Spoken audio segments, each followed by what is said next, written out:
ざいます。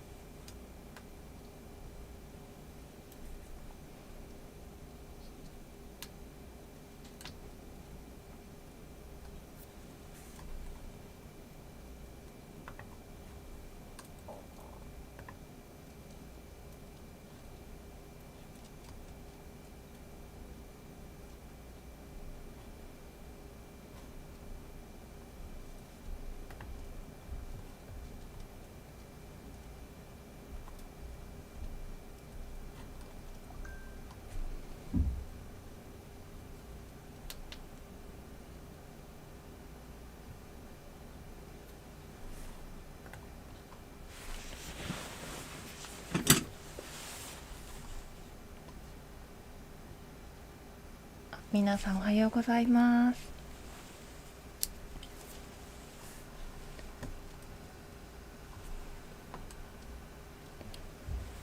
早速昨日の続きから始めていこうと思います。岩もっちゃんさんおはようございます。紅さんで合ってるかな、読み方。違かったら教えてください。おはようございます。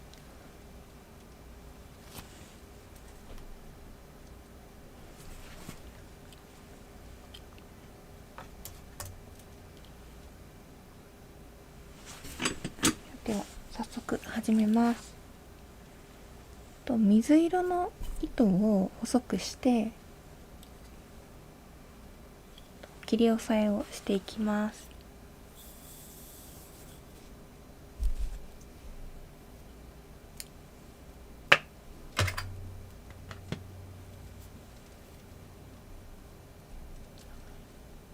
やもっちゃんさん、バラありがとうございます。おべにさん、ハートミーありがとうございます。ゴンさんおはようございます。今日もよろしくお願いします。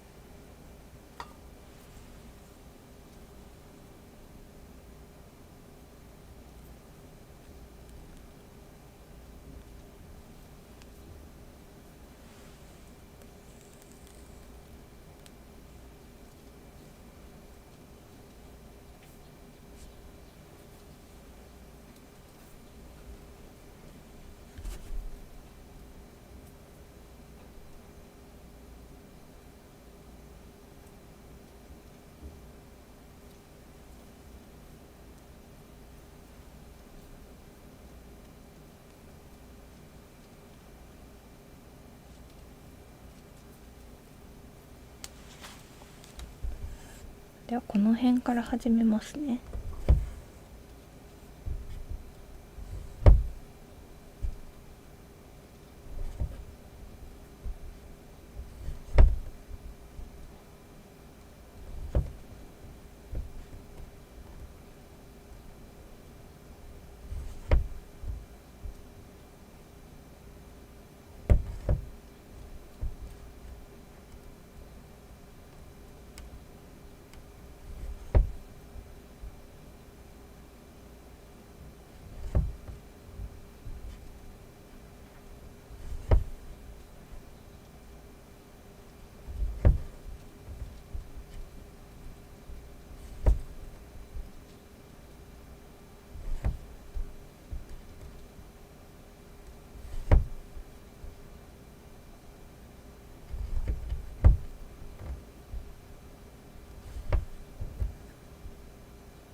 ゴンさん、ハートミーありがとうございます。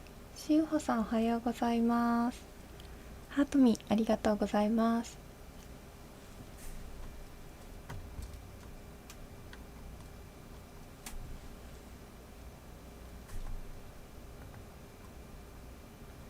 人海大豆さん、ハートミーありがとうございます。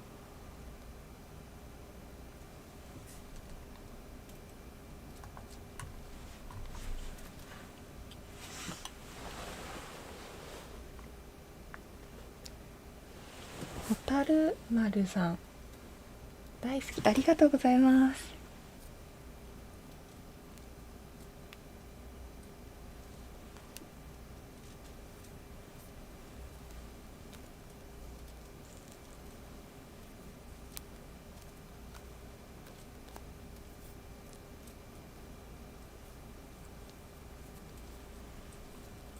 今日も YouTube と TikTok で同時で配信してます。お好きな方でご覧ください。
これでだいぶ綺麗にここがぼかせたんじゃないのかなと思います。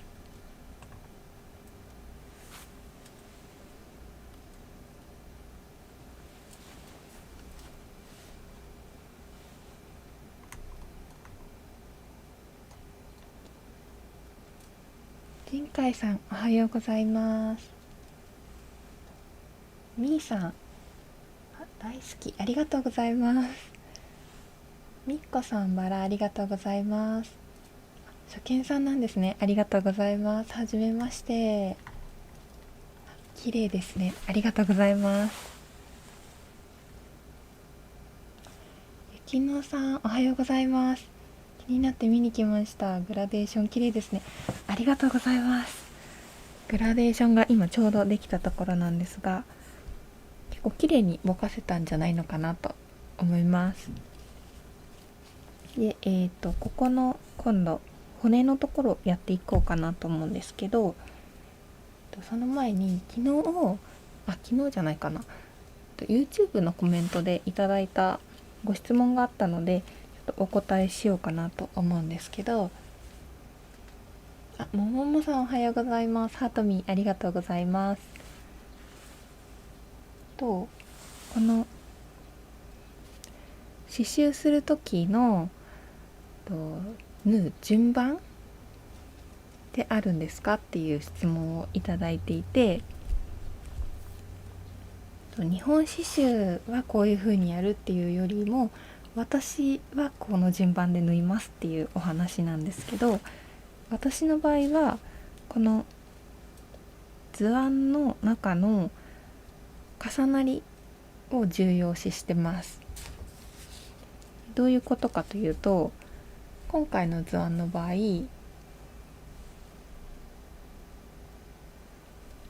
このうちわと紐がありますよね。で、うちわと紐の関係でいうと、うちわが上に来ていて紐が下にある状態なので、私は上にある方から刺繍したいなと思ってます。なので今回はこのうちわを先に刺繍して、後から紐を刺繍します。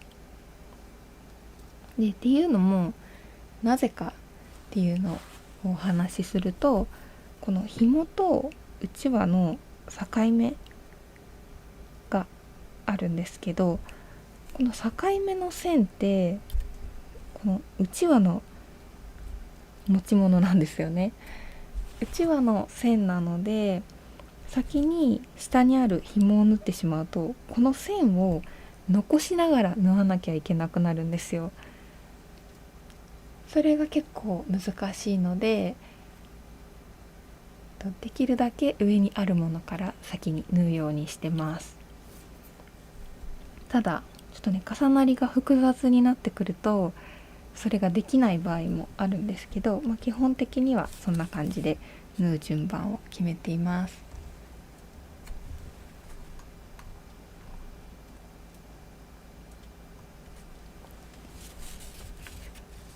この説明はこんなところで、次いきますね。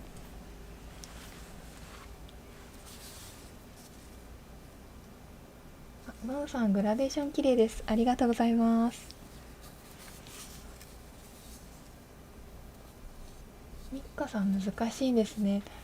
そうなんです。結構、考え方としては単純なんですけど、その考え通りにいかないことがあるので、その時がちょっと難しいですね。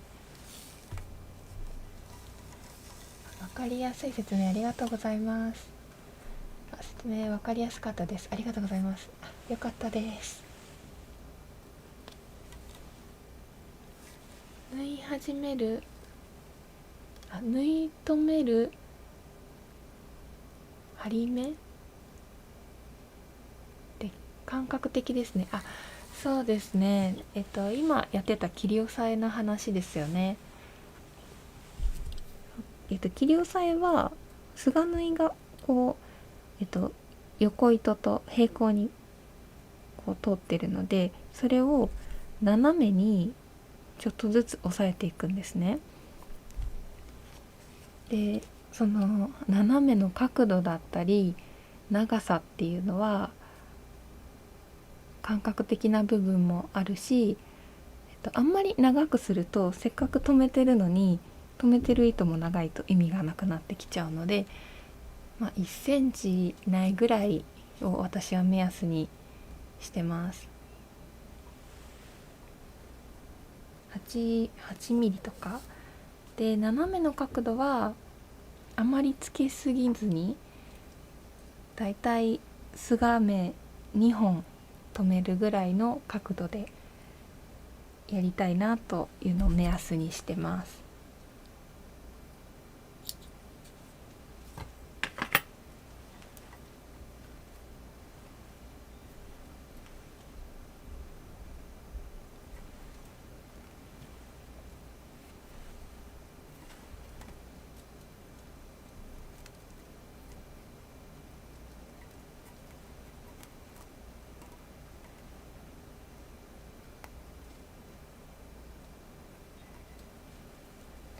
糸作ってるのでちょっとお待ちください。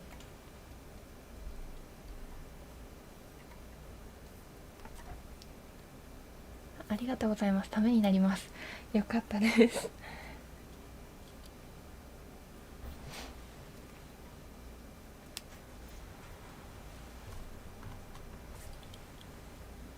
でもなんか、そうこれも質問でいただいてたんですけど、日本刺繍のルールってあるんですかっていうご質問もいただいていて、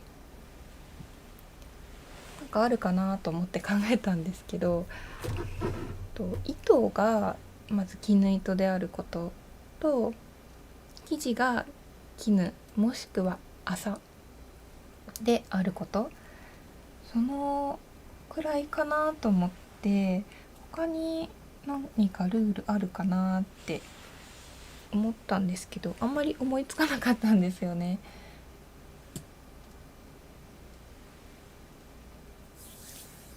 やっぱりその縫い方の技法のやり方っていうのはあるんですけど、だったりその縫い始めはこうやって縫うとかいうことはあるんですけど、工房だったり人によって違うところが多くて、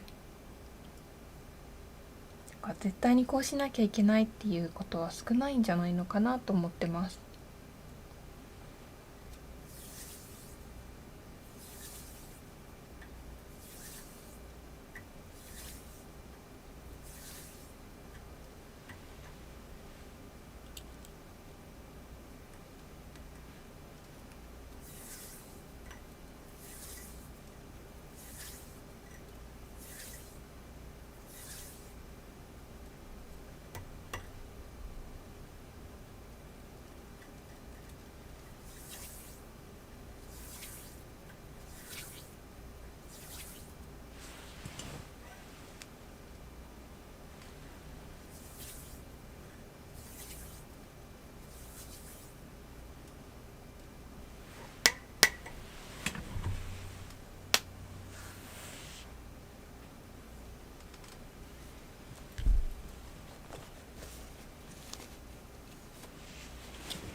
では、今普段使ってる糸を半分に割って撚りをかけました。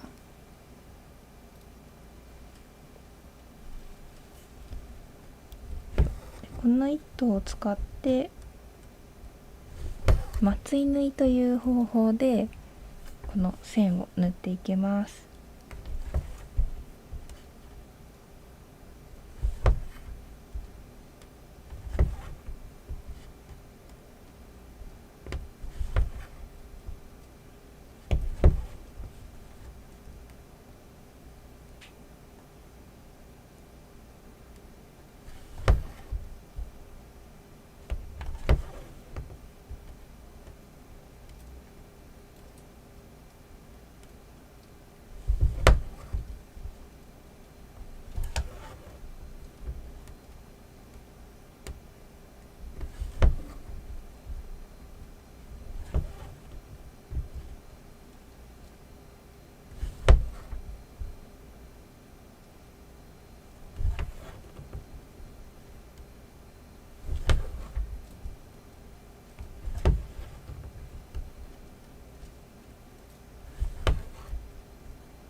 佐藤さん、はじめまして。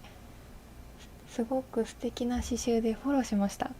ありがとうございます。この朝の刺繍に関しては家紋をずっと刺繍していて、平日の8時から配信をしてます。ユーザーさん、おはようございます。ハートミーありがとうございます。さちさん、ハートミーありがとうございます。みっこさん、ハートミーありがとうございます。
CCC さんおはようございます。ゴンさん、今日から7月ですね。暑い中朝から配信していただきありがとうございます。こちらこそ見ていただきありがとうございます。そうなんですよね、今日から7月なんですよね早い。もう上半期が終わりましたね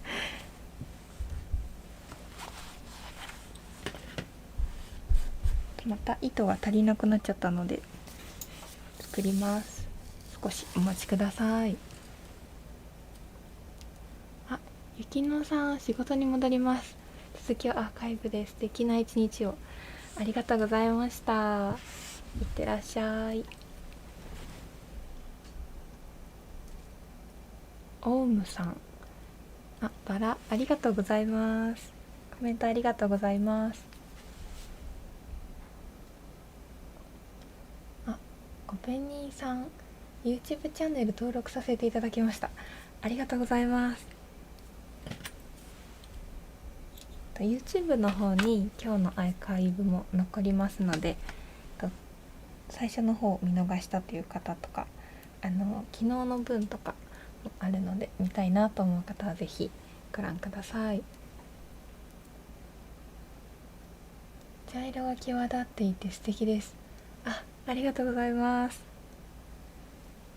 色がどんどん増えていくと、ここからどうなるのかなっていう風に想像が膨らみますね。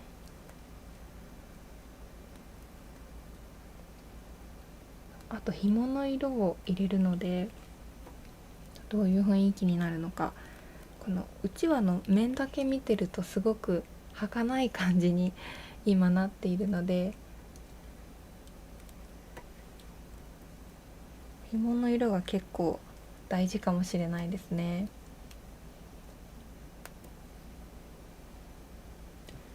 でもね、もし紐の色でこのうちわの面が負けちゃうなって思うことがあったら、ちょっとここに銀入れようかなとも思ってます。シルバーの銀です。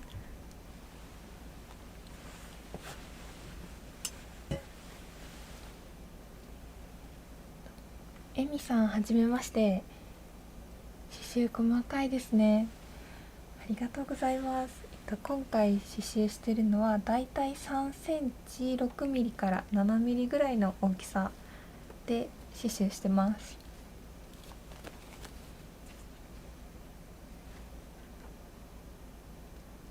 国会屋さん、バラありがとうございます。レーツアンさん、綺麗ですね。ありがとうございます。刺繍されて何年ぐらいですか？刺繍は、日本刺繍は始めてちょうど10年になります。7月で丸10年になりました。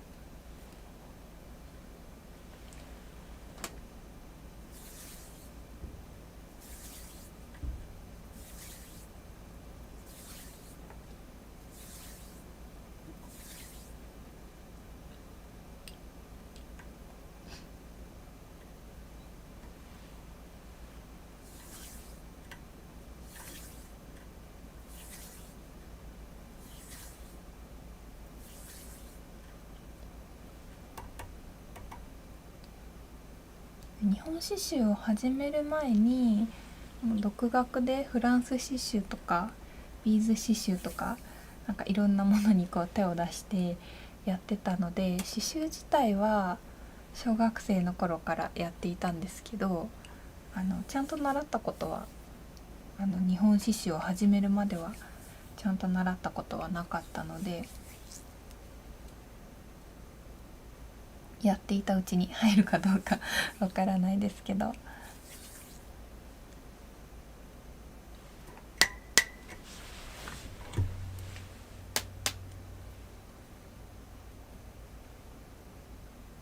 イエさんおはようございます。ハミさんハートミーありがとうございます。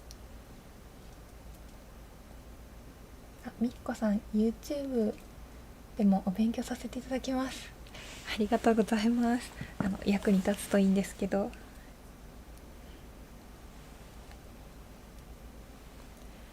私は結構好きな技法が偏っているので、同じ技法を使うことが多いんですけど、なんかある意味で言うと23個の技法ができたらあとはもう刺繍することができるっていうことなので、なんかそこで技法は同じだけど色で個性を出すとかいろんなことができるのかなと思ってます。なので動画が参考になれば嬉しいです。房の色何色になるのか楽しみですね。黄緑にしようかなと思ってたんですけど、なんかちょっと合わなそうな気がしてて、黄色とかがちょっと考えないといけないかなと思ってます。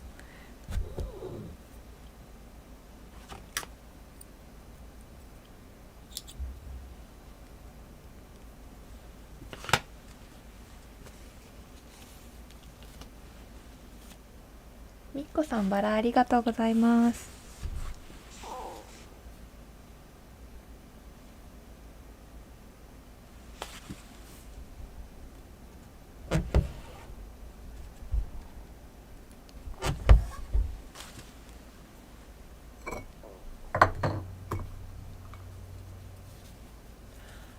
薄いピンク、いいかもしれない。薄いピンクでもう完全に可愛い方に振ってしまうっていうのもいいかもしれないですね。それはありかも多分明日房と紐の部分できるんじゃないのかなと思うので、良さそうなピンク探してみます。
淡い緑、淡い緑ね、淡い緑。最初これでいこうかなと思ってたんですけど、房ちょっと思ってたより濃く感じるというか、黄身のなんか色が合わないかなと思って、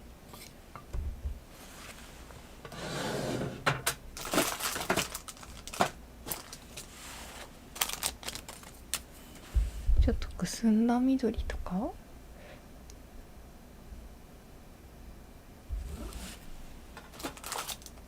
これをし始めたらちょっとダメですよね。これは明日にしますすいません、考え始めたら止まらなくなっちゃいそうなのでなずなさん、バラありがとうございます。あゆさん、バラありがとうございます。けいこさん、かわいい家紋ですね。ありがとうございます。暑くなってきたので涼しげな家紋を選びました。ミッフィーさん、おはようございます。落ち着いたものにするなら薄い紫、藤色、そうですよね。なんか青みのピンクにするのもいいかなってちょっと思いましたね。青みのピンクにして、ここやっぱ銀入れるかな。何にしたって上がるのかしら。何にするっていうのは決めてないんですよまだ決められてなくて、でも生地に9個ずつ家紋を書いてあって、で今生地が3枚目なんですけど、なんかそのまま見本帳みたいな感じで残しとくのもいいかなっていう気がしてます。最初は小さい額にしようかなと思ってたんですけど、なんかね、ここの並べてこう家紋が刺繍されてるのを切り離すのがもったいなくなってきて、このまま残しておこうかなってちょっと思ってます。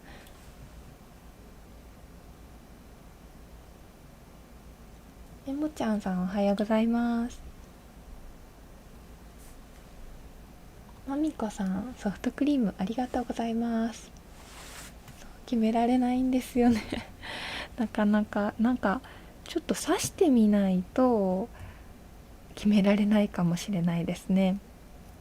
イメージだけだとなかなか難しそうです。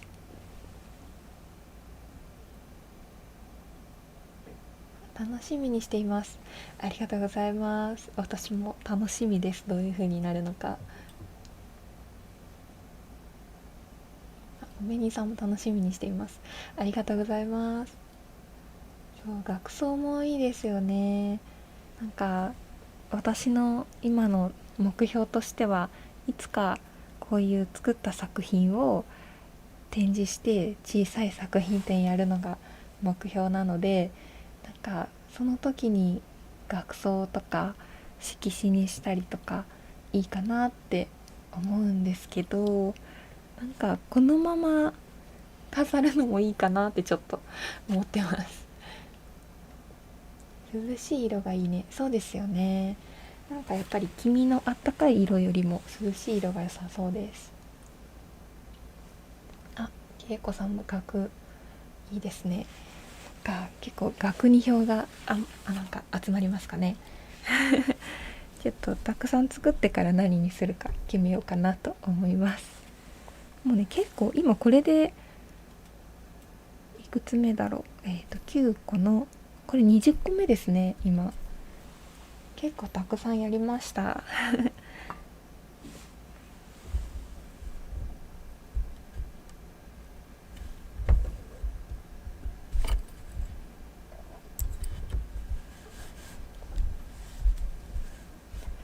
今縫ってたこの骨の部分なんですけど、正直言うとあんまりうまくできなかったですこのそうですね、自分で描いた下絵がちょっと悪かったので、なんかね、形がちょっとおかしくなっちゃいました。しくなっちゃったんですけど、直しようもないのでこのまま行こうと思います。季節ごとの額装、素敵なインテリアになりそうですね。そうですね、そうですよね。今もこうやって季節に合わせて柄を選んでるので、季節ごとに飾れるっていうのはいいですよね。アロハさん、おはようございます。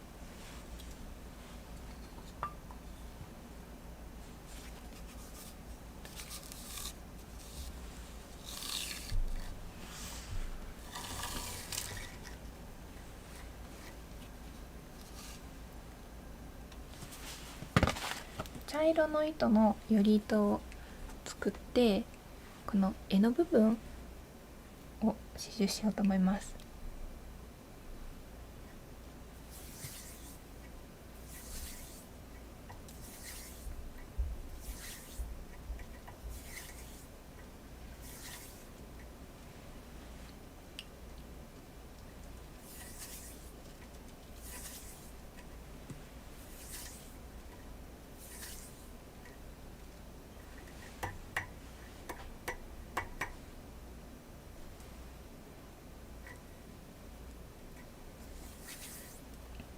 下絵もご自分で描かれますね。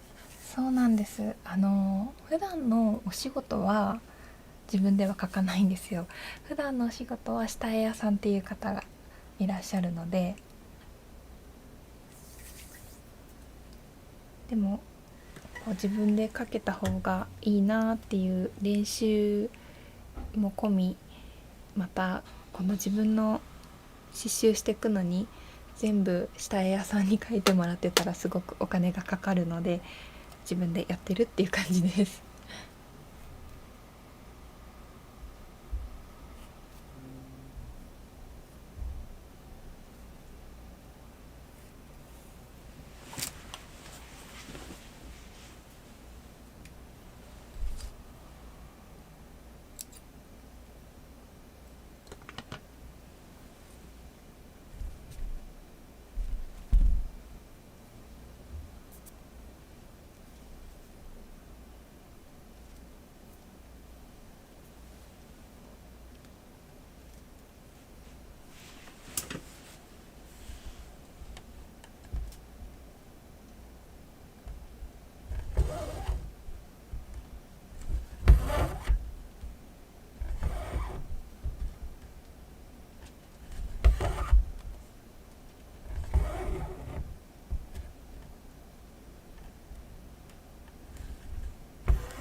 今日はこの辺りでキリがいいので終わりにしようかなと思います。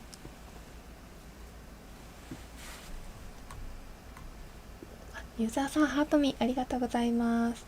はるさんバラありがとうございます。今日も皆さんたくさんハートを送ってくださってありがとうございます。コメントやギフトありがとうございます。とても嬉しいです。では次回は悩みに悩んでいる紐の部分やっていこうと思います。そうですね、なんか色はでもこのうちわの面の色は綺麗にできたかなと思うので、可愛くなることを願って明日も頑張りたいと思います。皆さん今日もありがとうございました。最後までお付き合いいただきありがとうございました。今日も良い一日をお過ごしください。では終わります。ありがとうございました。